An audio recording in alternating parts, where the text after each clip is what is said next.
morning students. Let's continue the chemical properties of aldehyde ketones. We are going to discuss the aldehyde ketone and carboxylic, and today we will cover the topics physical and chemical properties of aldehyde and ketones. And let's start the properties. First of all, let's continue the physical property. Let's see, जो lower member होते हैं जैसे methanol है, methanol एक gas है, ठीक है, जबकि इथेनॉल लिक्विड है। इट मींस जैसे जैसे कार्बन चेन इंक्रीज होती जा रही है तो उसमें अट्रैक्शन इंक्रीज हो जाएगा। जो इंट्रैक्शन है कार्बन की जो चेन है वो जैसे जैसे लेंथ इंक्रीज हो रही है तो उसमें अट्रैक्शन भी इंक्रीज हो जाएगा। अट्रैक्शन इंक्रीज हो जाएगा तो आस पास आएंगे एंड उनकी स्टेट चेंज होनी शुरू हो जाएगी। तो लोअर मेंबर गैस है, जैसे मीथेनॉल गैस है, ठीक है, इथेनॉल लिक्विड है, और बाकी जैसे जैसे कार्बन बढ़ते चले जाएंगे वो सॉलिड होते चले जाएंगे, ठीक है।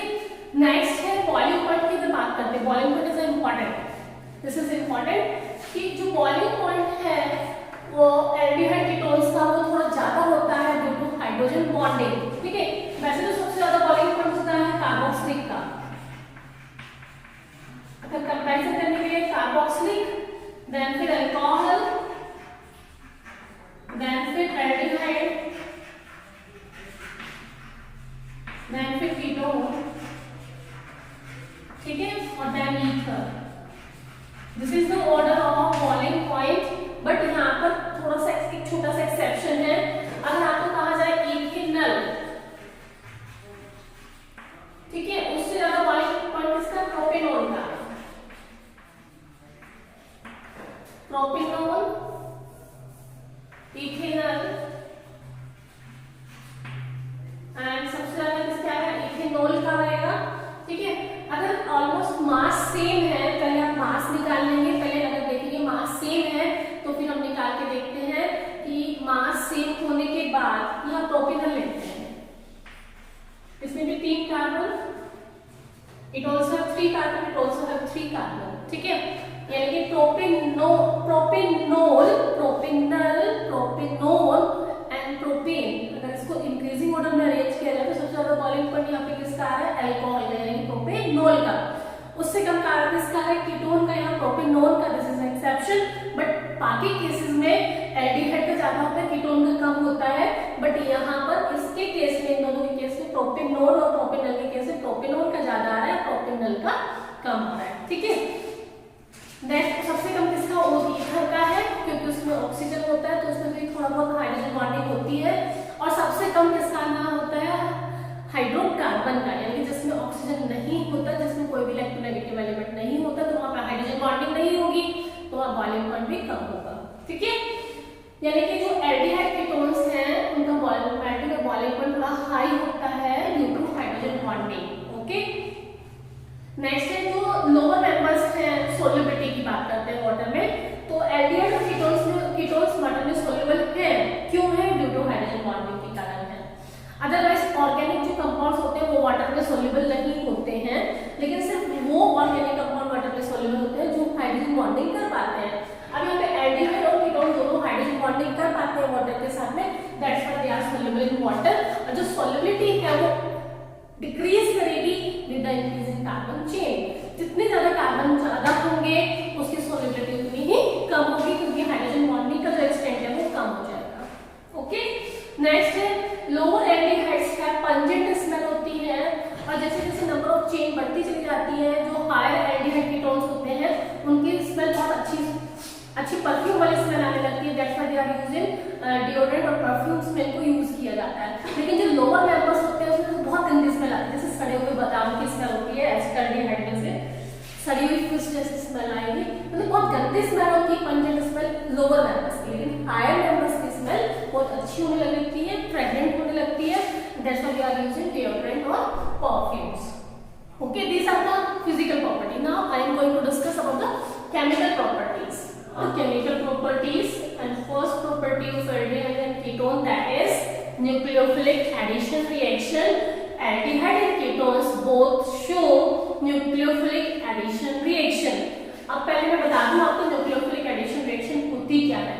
न्यूक्लियोफिलिक का मतलब न्यूक्लियस लविंग, जो न्यूक्लियस को लव करेगा, और न्यूक्लियस को कौन लव करेगा? जो खुद नेगेटिव होगा, क्योंकि न्यूक्लियस कैसा होता है? पॉजिटिव, क्योंकि न्यूक्लियस में पॉजिटिवली चार्ज प्रोटॉन्स होते हैं और प्रोटॉन्स को वो लव कर रहा है, इसका मतलब वो कैसा होना चाहिए? खुद नेगेटिव होना चाहिए, यानी कि नेगेटिव स्पीशीज आके अटैक करेगी, और वो किस पे अटैक करेगी? जहां पॉजिटिव सेंटर बना होगा। तो एल्डिहाइड कीटोन्स में ये वाला ग्रुप तो होगा ही होगा। एल्डिहाइड्स में दोनों तरफ कार्बन की चेन, सॉरी एक तरफ कार्बन की चेन होती है और एक तरफ H होता है, और कीटोन्स में दोनों तरफ कार्बन की चेन होती है, बट ये वाला ग्रुप दोनों के पास होता है, और क्योंकि ये वाला कार्बन डबल बॉन्ड से अटैच है, that's why it is sp2 hybridise. It is an electronegative element, it will, ये इसमें पार्शियल नेगेटिव चार्ज आएगा और ये पार्शियल पॉजिटिव चार्ज आएगा, ठीक है। इट मींस ये पॉजिटिव सेंटर है, यहाँ पे आगे कौन अटैक करने वाला है? न्यूक्लियोफाइल अटैक करेगा, लाइक दिस, ये इस तरीके से बन जाएगा, ठीक है। अब जो न्यूक्लियोफाइल आके अटैच होगा, जैसे न्यूक्लियोफाइल और उसके साथ H है सपोज करो, तो न्यूक्लियोफाइल यहाँ चला जाएगा और ये वाला H यहाँ आ जाएगा, लाइक दिस, ये न्यूक्लियोफाइल यहाँ अटैच हो गया और ये यहाँ आ गया, लाइक दिस, ठीक है। अब बात करते हैं एल्डिहाइड और कीटोन्स में से कौन रिएक्टिव है। देखिएगा RCHO, मैं इसको ऐसे लिख रही हूँ, ठीक है, और ये हो गया आपका कीटोन, दिस इज कीटोन, ठीक है। यहाँ एक तरफ कार्बन की चेन है और दो तरफ कार्बन की चेन है। अब देखते हैं which is more reacted towards nucleophilic addition reaction. ये क्वेश्चन बहुत इंपॉर्टेंट है, all of you write this question कि which is more reacted towards electrophilic nucleophilic addition reaction aldehyde और कीटोन्स एंड वाई, कौन है, ठीक है। ये क्वेश्चन टीचर दिया भी है, ये this is a very important question, और आता ही है कंफर्म इससे क्वेश्चन, या तो सीधा सीधा क्वेश्चन यही आ जाता है कि एल्डिहाइड्स ज्यादा रिएक्टिव क्यों है न्यूक्लियोफिलिक एडिशन के लिए देन कीटोन्स, या फिर तीन चार वो दे देते हैं, दो एल्डिहाइड दो कीटोन, उनको अरेंज करो in the increasing order of their reactivity towards the nucleophilic addition reaction. इस तरीके से क्वेश्चन आता है, ये आपको करना है, ठीक है। देखते हैं कि कौन रिएक्टिव है और क्यों रिएक्टिव है।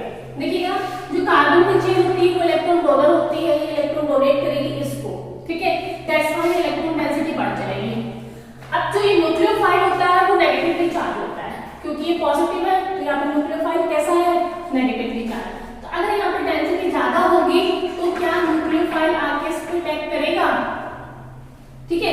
इन दोनों में देखते हैं कि यहाँ पे एक तरफ कार्बन की चेन होती है, यहाँ पे दो तरफ कार्बन की चेन होती है, इट मींस यहाँ इलेक्ट्रॉन डेंसिटी ज्यादा होती है, इलेक्ट्रॉन डेंसिटी ज्यादा है, इट मींस यहाँ पे पॉजिटिव चार्ज कम है, यानी कि यहाँ पर एडिशन कम होगा, और यहाँ पर इलेक्ट्रॉन डेंसिटी कम है कीटोन्स की कंपैरिजन में, इसलिए डेंसिटी कम है, इट मींस पॉजिटिव चार्ज ज्यादा है यहाँ पर, इसलिए यहाँ पे जल्दी आके न्यूक्लियोफाइल अटैक करेगा। दूसरा रीजन क्या है? यहाँ दोनों तरफ कार्बन की चेन है, यहाँ एक ही तरफ कार्बन की चेन है, जिसके कारण हिंड्रेंस क्रिएट हो जाएगी, हिंड्रेंस क्रिएट हो जाएगी। हिंड्रेंस मतलब ये दोनों जगह घेर लेंगे, जो किसको आने से रोकेगा?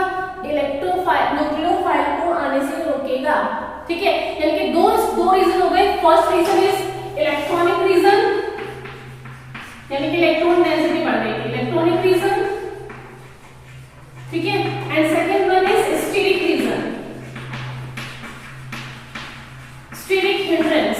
स्टेरिक हिंड्रेंस मतलब क्या होता है कि ये ज्यादा स्पेस ले लेंगे और न्यूक्लियोफाइल को स्पेस नहीं देंगे अटैक करने के लिए, ठीक है। These are the two reason, that's why aldehydes are more reactive towards nucleophilic addition reaction rather than ketones. Okay students, now I am going to explain some example of nucleophilic addition reaction.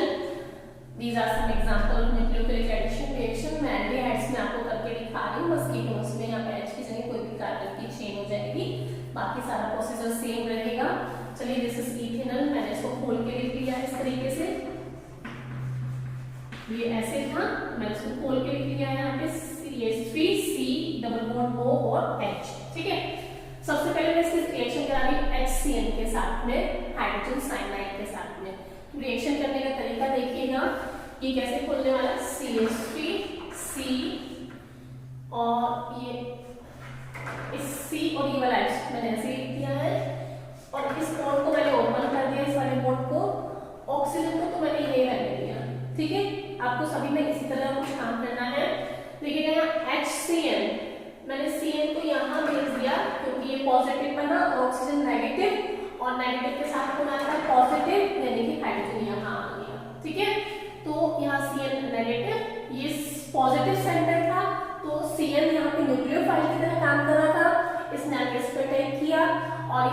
Oxygen negative था तो hydrogen यहाँ पर आ गया, तो this is साइनोहाइड्रेट।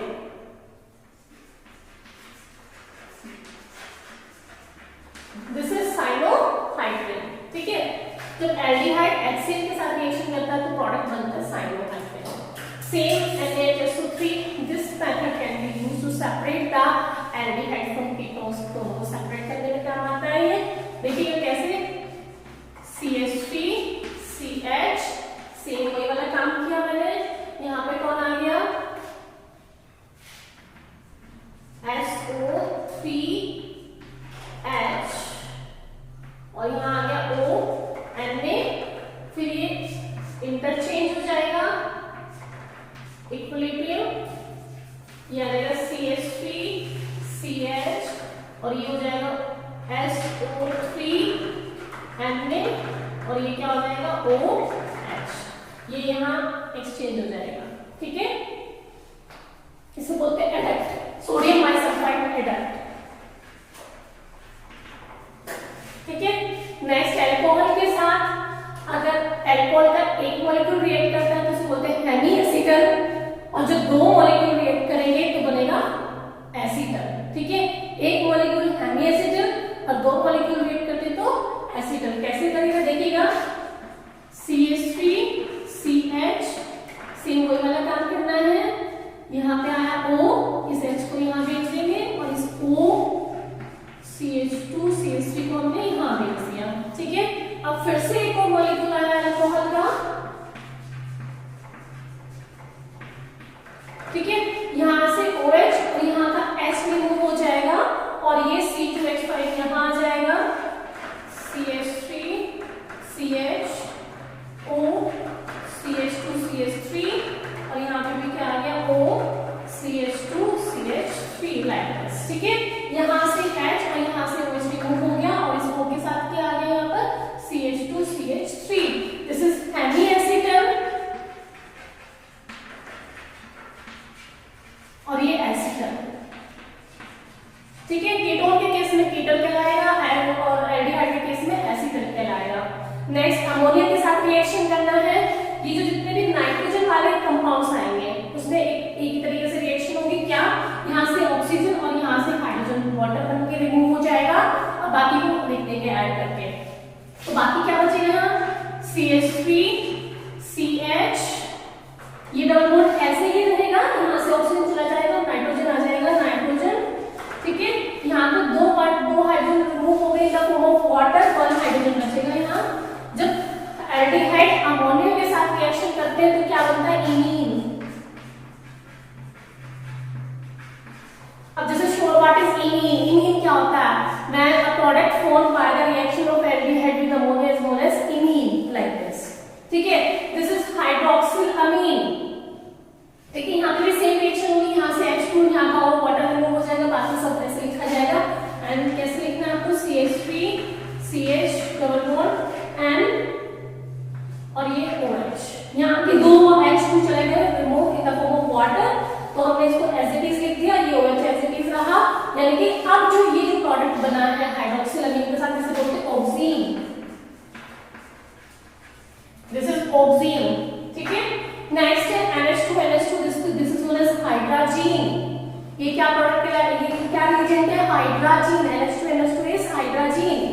यहाँ पे वही same reaction होगी, यहाँ से वो और यहाँ से H2 रिमूव हो जाएगा, एक ही जाएगा, दोनों नहीं जाएंगे, ये ध्यान रखनी है, एक या तो ये भेजेंगे आप या ये भेजेंगे आप, ठीक है। तो प्रोडक्ट क्या बनेगा, CH3N, यहाँ का O2 रिमूव, H2 रिमूव हो गया, NH2, एंड ये जो दिस इज हाइड्राजीन। अब जो प्रोडक्ट बनेगा उसको हम क्या बोलेंगे, हाइड्राजोन। क्या बोलना है इसको, हाइड्राजोन, अंडरस्टूड। अमोनिया के साथ इमीन, हाइड्रोक्सिलामीन के साथ oxygen, NH2 hydrazine, product is hydrazone. अब यहां से मैंने एक H रिमूव करके बेंजीन अटैच कर दिया, इसको बोलेंगे फिनाइल हाइड्राजीन। वैसे तो ये हाइड्रोजन था, एक H गलत चला गया और उसमें क्या आ गया, बेंजीन। और जब बेंजीन साइड में तो क्या कहलाता है, फिनाइल। अब this what the name of this reagent is phenyl hydrazine, और जो प्रोडक्ट बनेगा वो बनेगा फिनाइल हाइड्राजोन। क्या बनना है product,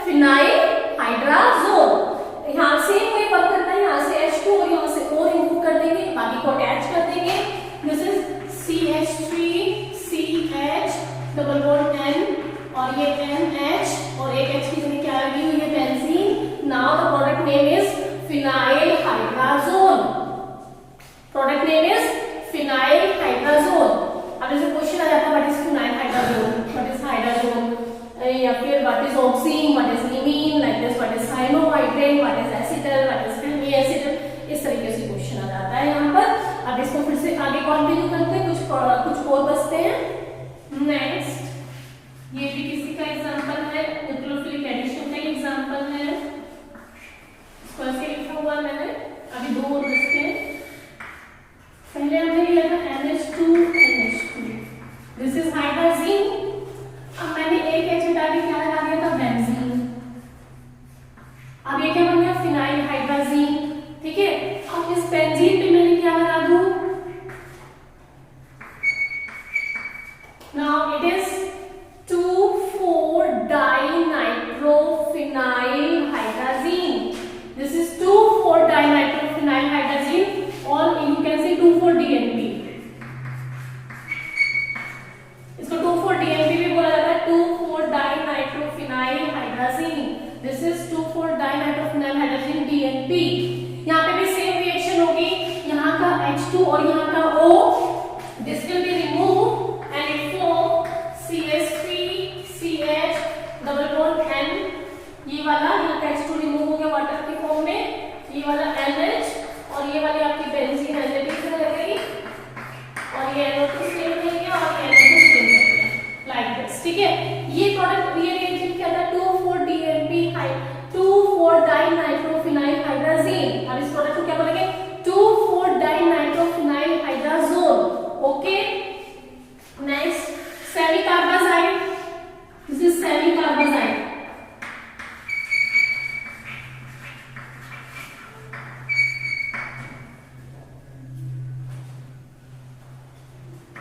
semi carbazide NH2 NH CO NH2। ठीक है, दिस इज NH2 था ये, इस NH2 का एक H हटा के मैंने क्या लगा दिया, CONH2। अब ये क्या बन गया, सेमी कार्बाजाइड। ठीक है, यहाँ पे देखिए, यहाँ पे भी NH2 है, यहाँ पे भी NH2 है। ये बहुत इंपॉर्टेंट क्वेश्चन है, काफी बार आता है ये क्वेश्चन कि सेमी कार्बाजाइड में दो NH2 ग्रुप है, लेकिन एक ही बॉन्डिंग ये एक ही रिएक्शन में पार्टिसिपेट करता है। क्यों? क्योंकि यहाँ पे CO और NH2 के बीच में क्या हो जाती है, रेजोनेंस। जो ये NH2 इससे डायरेक्टली अटैच है, जो कि रेजोनेंस में हुआ है। ये वाला NH2 दूर है तो रेजोनेटिंग इफेक्ट यहाँ कम है, तो ये वाला हाइड्रोजन बॉन्डिंग में पार्टिसिपेट करेगा। तो the reason is behind the due to resonance in semicarbazide. Okay, ये क्वेश्चन काफी बार आता है, पीछे एनसीईआरटी में भी दिया हुआ है, कर लेंगे आप। ठीक है, यहाँ पे वही काम करना है, यहाँ का H2 और यहाँ का O वाटर रिमूव हो जाएगा in the form and produce CH3CH then NH then CO and this is NH2 and this product is known as semi carbazole। reagent क्या था, semi carbazide, product क्या बनेगा, semi carbazole। Okay, this is these are the property, chemical property। कौन सी वाली chemical properties थी, nucleophilic addition reaction. ये सारे nucleophilic addition reaction के एग्जांपल था। नेक्स्ट प्रॉपर्टी हम करने जा रहे हैं, that is reduction. Aldehyde reduction भी शो करते हैं, कीटोन्स रिडक्शन भी शो करते हैं। Next is reduction. Aldehyde and ketones can undergo reduction reaction. और रिडक्शन एल्डिहाइड और कीटोन का रिडक्शन या तो अल्कोहल में कराया जा सकता है या हाइड्रोकार्बन्स में। पहले मैं अल्कोहल्स के एग्जांपल देके बताऊंगी। This is aldehyde group. I can convert this aldehyde group to alcohol. देखिएगा यहाँ it has only one hydrogen, it has two hydrogens here, यानी कि हाइड्रोजन आया है। हाइड्रोजन का आना रिडक्शन, यानी कि एल्डिहाइड्स को अल्कोहल में कन्वर्ट कराया जा सकता है, यानी कि ये जो एल्डिहाइड है अल्कोहलिक ग्रुप में कन्वर्ट हो गया एंड कार्बन रिमेन्स सेम। ठीक है, तो जैसे इथेनॉल को इथेनॉल में, प्रोपेनॉल को प्रोपेनॉल में, ब्यूटेनॉल को ब्यूटेनॉल में, मीथेनॉल को मीथेनॉल में कन्वर्ट करा सकते हैं with the help of reagent NaBH4।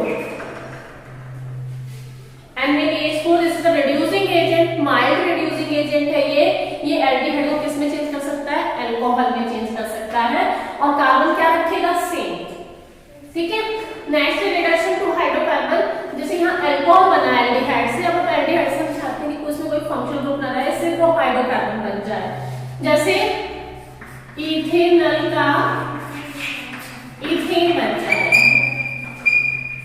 Ethanol का क्या बन जाए, इथेन बन जाए। तो कैसे बनेगा, इसके लिए हमारे पास दो रिएक्शन है, वुल्फ-किश्नर रिएक्शन। सबसे पहले हम बात करते हैं क्लेमेंशन की।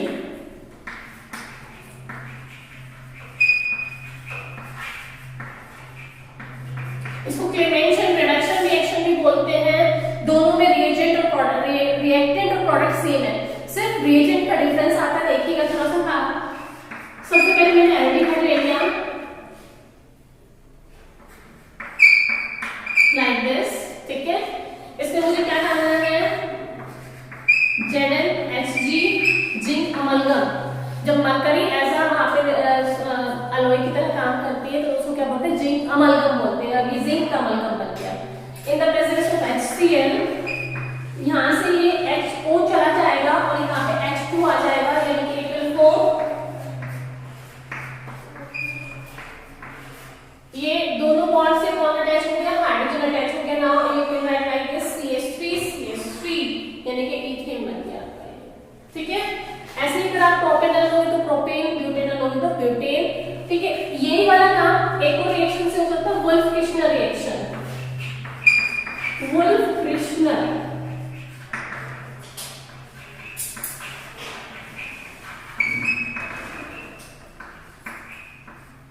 ठीक है। वुल्फ-किश्नर रिएक्शन देखिएगा क्या है, वुल्फ-किश्नर भी सेम ऐसे ही लेते हैं हम। ये वाला काम यहाँ होना है, लेकिन यहाँ दो स्टेप्स में होगा। पहला स्टेप है NH2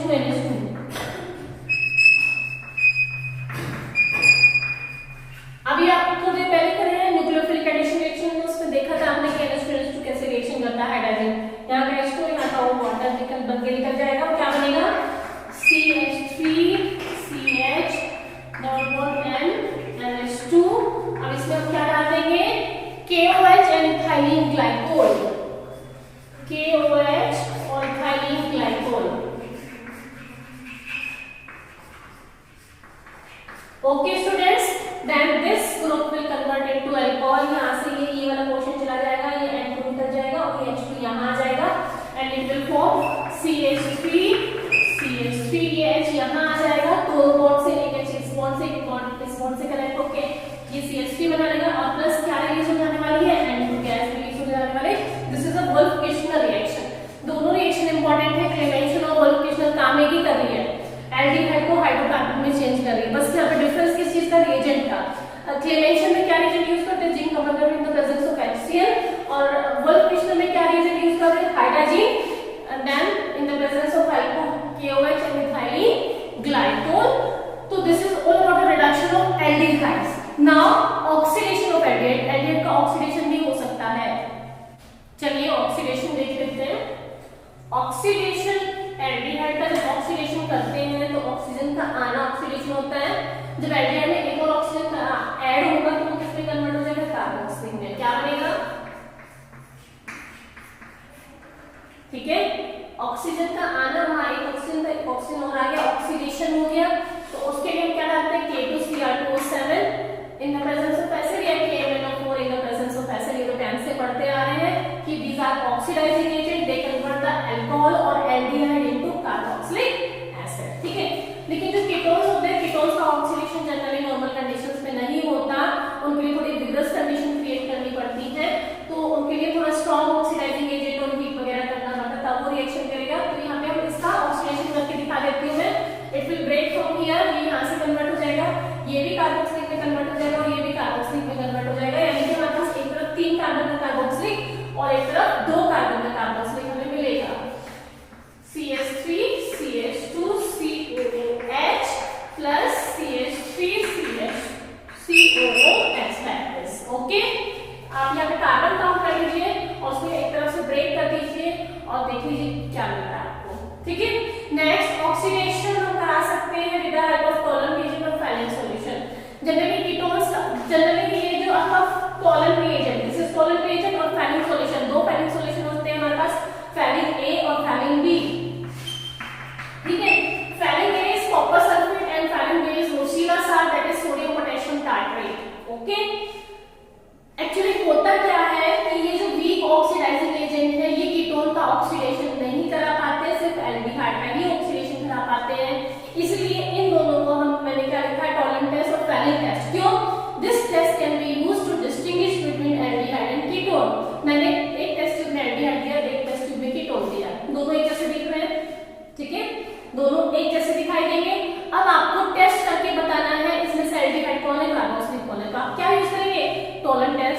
या फिर फेलिंग टेस्ट। आप टॉलरेंट रिएजेंट यूज करेंगे। यहाँ पे छोटा सा क्वेश्चन आता है, what is Tollens reagent? Tollens reagent होता क्या है? Ammoniacal silver nitrate, silver nitrate में अगर आप अमोनिया ऐड कर देते हैं तो it will form Tollens reagent. What is Tollens reagent? Ammoniacal silver nitrate, ammoniacal silver nitrate is Tollens reagent. ये एक ऑक्सीडाइजिंग एजेंट है। ये एल्डिहाइड को देखिएगा, इसने एल्डिहाइड को AgNH3 का ट्वाइस और यहाँ पे क्या आता है, 1 पॉजिटिव ले लो सीधा बस, ठीक है। ये एल्डिहाइड को किसमें कन्वर्ट करा देगा? कार्बोक्सिलिक में, ठीक है। और ये हो जाएगी एंड अमोनिया रिलीज हो जाएगी, ठीक है। जो ये सिल्वर रिलीज होगी, यहाँ से सिल्वर जो बनेगा उसके कारण सारी टेस्ट ट्यूब बिल्कुल चमकीली दिखाई देगी और इसीलिए इसको बोलते हैं silver mirror test, silver mirror test, ठीक है। ये this test will be given only by the aldehyde not by the ketone. अगर मैंने कहा कि इथेनॉल, प्रोपेनॉल और प्रोपेनॉल में डिस्टिंग्विश बिटवीन करो तो आप ये नहीं कहोगे कि प्रोपेन में 3 कार्बन है, इसमें एल्डिहाइड ग्रुप है, उसमें कीटोन ग्रुप है, ऐसे नहीं कहना। आपको केमिकल टेस्ट देना है और उस केमिकल टेस्ट में आप क्या देंगे? टॉलरेंट टेस्ट देंगे कि aldehyde will give the Tollens test, silver mirror test या produce silver mirror when we add the Tollens reagent and ketone does not react with that, like this. ऐसे test देना है आपको और पीछे के सारे क्वेश्चन है भी टेस्ट के। नेक्स्ट आता है फेलिंग टेस्ट।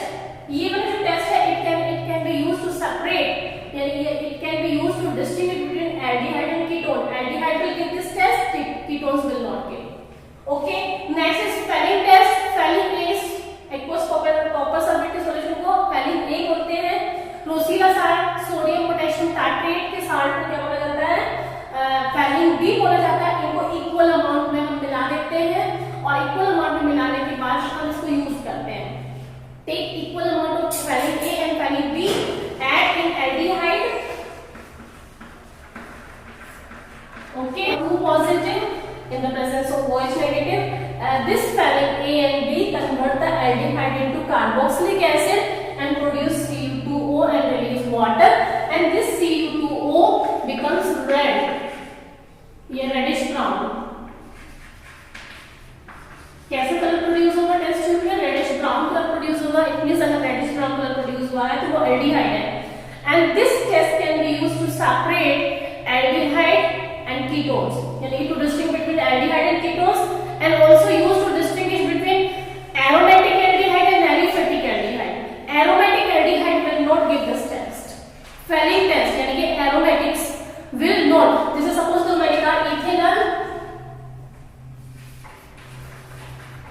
ethanol और इसमें distinguish करने के लिए कहा benzaldehyde है। ethanol यानी कि CH3CH2 यानी कि एसिटाल्डिहाइड और बेंजल्डिहाइड में मैंने डिस्टिंग्विश करने के लिए कहा।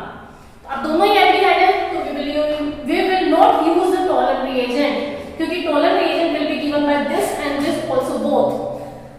We will use the test Fehling solution. Fehling test will be used. Okay, this ethanol will give this test, but benzaldehyde will not give this. Acetaldehyde will give, but benzaldehyde will not give this test because Fehling जो test है वो aromatic aldehydes नहीं देते हैं। aromatic मतलब जिसमें benzene ring होती है। Okay, these are the some tests to distinguish between aldehyde and ketones. But there is one more test that is will be given by the ketones. उसको ketone देंगे या फिर जिसके पास ये वाला ग्रुप होगा RCO, जिसके पास ये वाली कंडीशन होती है वो देते हैं। एल्डिहाइड्स में भी कंडीशन हो तो ये दे देंगे, कीटोन्स में हो तो भी दे देंगे। That is known as haloform reaction.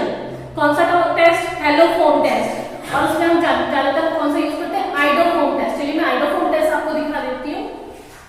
Now haloform reaction, haloform reaction will be given by this condition. अगर ये वाली कंडीशन आई है that will be given by the haloform reaction. Suppose like this. अब आपको साफ साफ दिख रहा है कि ये वाली कंडीशन आपको मिल रही है CH3CO, ठीक है। मतलब ये वाली कंडीशन होनी चाहिए, R भी नहीं, एग्जैक्ट CH3 होना चाहिए, एक ही कार्बन होना चाहिए इधर, ठीक है। आपको ये वाली कंडीशन मिल गई, चाहे आप इधर ले लो या इधर ले लो, ठीक है। जब आप इसमें डालते हो NaOH plus I2, ठीक है। और यू कैन से कहीं ये लिखा लिखेगा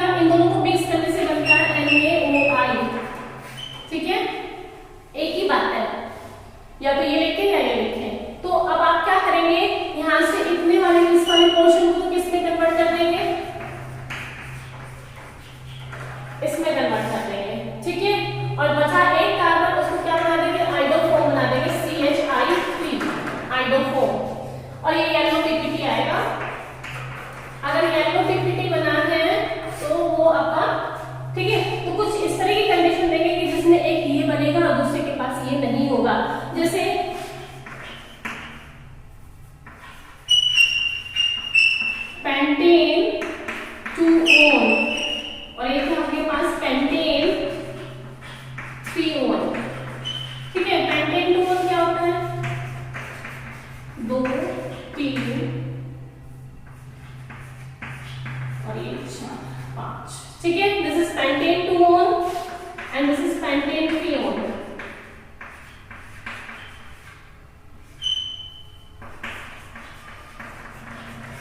अब ये वाली कंडीशन आपको दिख रही है, इट मींस ये आइडोफॉर्म टेस्ट देगा और ये आइडोफॉर्म टेस्ट नहीं देगा, यानी कि दूसरे कार्बन पे आपको ये चाहिए। ठीक है, जैसे अगर बात करते हैं क्या ये आइडोफॉर्म देगा? दिस इज एसिटोफिनोन, क्या ये आइडोफॉर्म टेस्ट देगा? देगा, बिल्कुल देगा, क्योंकि ये वाली कंडीशन है। ठीक है, तो इसका तो हम क्या बना देंगे, इस वाली कंडीशन को तो बना देंगे हम क्या, CH बेंजीन COON में इसके साथ जाएगा और इसके कार्बन का आइडोफॉर्म बन जाएगा CH3। इस हर केस में आइडोफॉर्म बनाना है आपको। ठीक है, यानी कि यहां से इतने वाला पोर्शन को बना दो कार्बोक्सिलिक और इसको बना दो आइडोफॉर्म। अंडरस्टूड? तो this is all about the haloform reaction, that is iodoform reaction.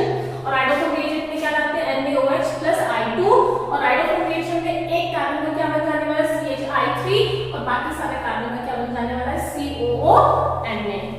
Okay, now next fourth reaction is alpha hydrogen के कारण जो रिएक्शंस होती हैं, और नेक्स्ट इज अल्फा हाइड्रोजन जिसके पास नहीं है वो क्या रिएक्शन देंगे। ठीक है, एक बार देख लेते हैं अल्फा हाइड्रोजन क्या होता है और अल्फा हाइड्रोजन के कारण कौन कौन सी रिएक्शंस हो सकती है। Let's see the reaction due to alpha hydrogen. पहले बताती हूँ कि आपको अल्फा हाइड्रोजन होता क्या है। देखिए, जहां भी फंक्शनल ग्रुप लगा होता है उससे नेक्स्ट वाले कार्बन को अल्फा बोलते हैं और उससे नेक्स्ट वाले को बीटा कहा जाता है। ठीक है, alpha, beta, gamma, delta, like this. ठीक है, और हमें इससे मतलब है अगर इसके पास दिस हाइड्रोजन, ये carbon that is alpha carbon and this hydrogen is known as alpha hydrogen, यानी कि जिस एल्डिहाइड के पास अल्फा हाइड्रोजन होगा वो एल्डोल रिएक्शन देंगे। कौन सी रिएक्शन? एल्डोल। ठीक है, एल्डोल रिएक्शन होती क्या, देखिएगा जरा ध्यान से देखिएगा थोड़ा सा, this is a important once again. I have taken this ethanol, I have taken one more molecule of ethanol.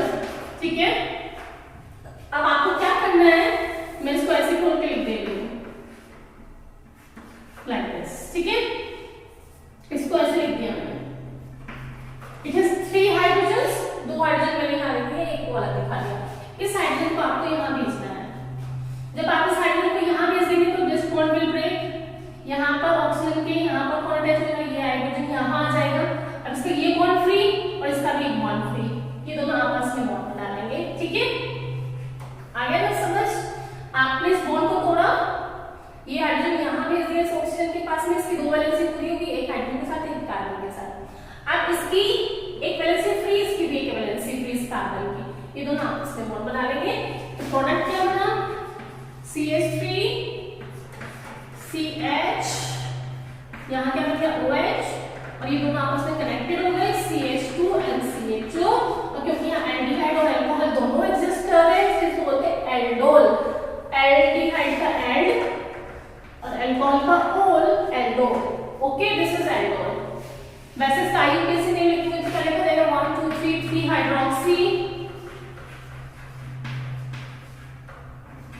Butanol, और जनरली हम इसको क्या कहेंगे, एल्डोल कहेंगे। ठीक है, एल्डोल 2 तरह का होता है, एक सेल्फ एल्डोल और क्रॉस एल्डोल। अगर आपको दोनों मॉलिक्यूल सेम भी है तो सेल्फ एल्डोल, और डिफरेंटली है तो क्रॉस एल्डोल। जैसे मैं डिफरेंट करके दिखा रही हूं आपको। अगर आप इसको कहेंगे HCHO, क्या इसका एल्डोल कंडेंसेशन हो सकता है? नहीं हो सकता। क्यों नहीं हो सकता? क्योंकि इसके पास अल्फा हाइड्रोजन नहीं है, इसके पास क्या अल्फा कार्बन ही नहीं है, तो अल्फा हाइड्रोजन कहां से होगा। बट अगर इसका सेल्फ एल्डोल नहीं हो सकता लेकिन क्रॉस हो सकता है। क्रॉस कैसे? दोनों में से किसी एक के पास अल्फा होना जरूरी है, तो इसके पास अल्फा हाइड्रोजन है तो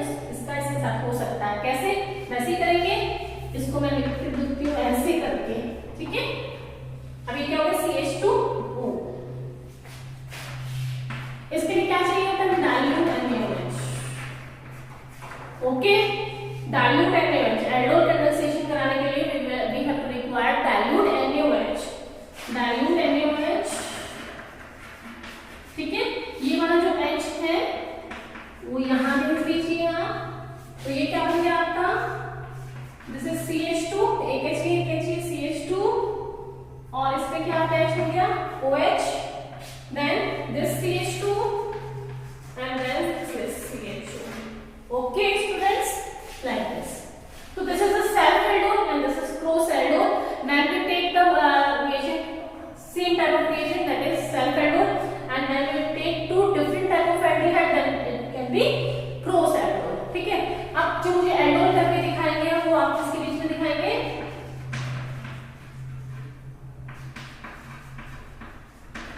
यहाँ 3 केसेस बनेंगे, एक बार थोड़ा सा हिंट दे देती हूँ मैं। एक बार आप इसको इधर रखेंगे तो ये वाला अल्फा यहाँ जाएगा और ये साइड में, ठीक है। एक बार आप इसको उधर और उसको उधर रखेंगे तो ये वाला हाइड्रोजन इसके पास जाएगा, ठीक है। एक बार आप इन दोनों का एल्डोल करेंगे, एक बार आप इन दोनों का एल्डोल करेंगे। यहाँ पे सेल्फ एल्डोल भी होगा, एक बार सेल्फ एल्डोल इसका होगा, एक बार सेल्फ एल्डोल इसका होगा। यहाँ पे 2 क्रॉस एल्डोल होंगे, एक बार क्रॉस एल्डोल में अल्फा ये वाला इसके पास जाएगा, एक बार ये वाला इसके पास जाएगा, यानी कि इसको उधर रखो और इसको उधर, ये वाला आप खुद से बनाएंगे, ठीक है। This is aldol condensation. ये वो वाले रिएक्शन थी जिनके पास अल्फा होता है। अब मैं वो वाले रिएक्शन बता रही हूँ जिनके पास अल्फा नहीं होता, वो क्या देंगे।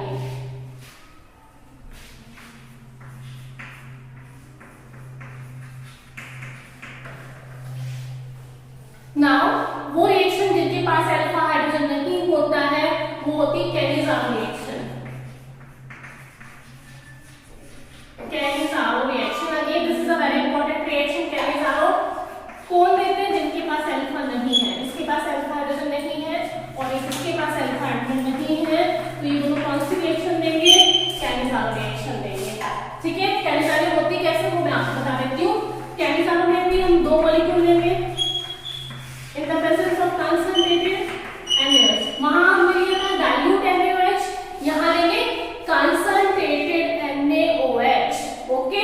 यहाँ क्या करना है, एक एल्डिहाइड को अल्कोहल में कन्वर्ट करा देना है और एक को कार्बोक्सिलिक में। मैं इसको एल्डिहाइड को, इस एल्डिहाइड को अल्कोहल में, अभी क्या है मीथेनल, तो क्या बनेगा मीथेनॉल, ठीक है। इस वाले को किसमें कन्वर्ट कराना है, यानी कि एक का ऑक्सीडेशन एक का रिडक्शन, इसका ऑक्सीडेशन हो, इसका रिडक्शन हुआ है अल्कोहल बन गया, इसका ऑक्सीडेशन हुआ तो कार्बोक्सिलिक बनेगा। एक कार्बन का है ये, तो एक ही कार्बन का कार्बोक्सिलिक बनाना है आपको, ठीक है। दिस इज कैनिज़ारो रिएक्शन, ये वाला आप खुद से करेंगे, okay students. these are the some properties, chemical properties of aldehydes and ketones. This is very important concept, this chapter, whole chapter is very important, okay। चलिए जो भी डाउट होगा बाद में देख लेंगे, बता दीजिएगा मुझे। चलो तब तक के लिए रेस्ट लेते हैं, बाय।